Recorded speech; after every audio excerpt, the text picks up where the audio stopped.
नमस्कार, मी गीतांजली केकरे group of media channel मध्ये आपलं सहर्ष स्वागत करते। पाहूयात आजची एक महत्त्वाची बातमी। कोडोली येथील नरसोबा ओढ्यावरील पूल वाहतुकीस धोकादायक, वाहनांची वारंवार पुलास धडक, पुलाच्या कठड्याची मोठ्या प्रमाणात मोडतोड झाली आहे।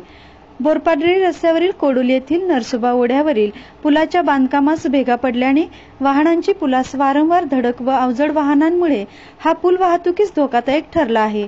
दुर्दैवी घटना घडण्या अगोदर शासनाने तातडीने या पुलास पर्यायी पूल उभारावा अशी मागणी वाहन चालक व प्रवासी नागरिकातून होत आहे। कोडोली बोरपाडरी या रस्त्यावरील नरसोबा ओढ्यावरील पुलाचे बांधकाम 1944 सालचे असून तेव्हापासून हा पूल अवजड वाहनांचा भार सोसत आहे।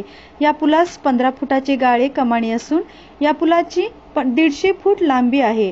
पुणे बंगळूर व कोल्हापूर रत्नागिरी या महामार्गांना जोडणारा व पन्हाळा पूर्व भागातील लोकांना हा पूल वाहतुकीस अत्यंत महत्त्वाचा ठरत असल्याने या पुलावरून मोठी वाहतूक सुरू असते। या पुलावरून उन्हाळ्यामध्ये मोठ्या प्रमाणात बॉक्साईड व चिरावीट वाहतूक सुरू असते। या वाहनांची या पुलाच्या संरक्षण भिंतीला वारंवार जोराची धडक बसत असल्याने या पुलाच्या संरक्षण भिंतीचा काही भाग निघून पडला आहे, तर कमानीस तडे गेले आहेत। त्याचबरोबर पुलाच्या पिलरलाही काही ठिकाणी भेगा पडल्या आहेत। पुलाचे बांधकामही हलले आहे। पावसाळ्यात या भेगातून पाणी ओढ्यामध्ये पडत असते। या नरसोबा ओढ्यावरील असणारे या पुलाच्या दोन्ही बाजूच्या रस्त्यावर नागमोडी अवघड वळण असल्याने वाहनधारकांना याचा अंदाज येत नाही। त्यामुळे वाहन उलटणे व ओढ्यामध्ये वाहन कोसळणे असे अपघात वारंवार या ठिकाणी घडत आहेत।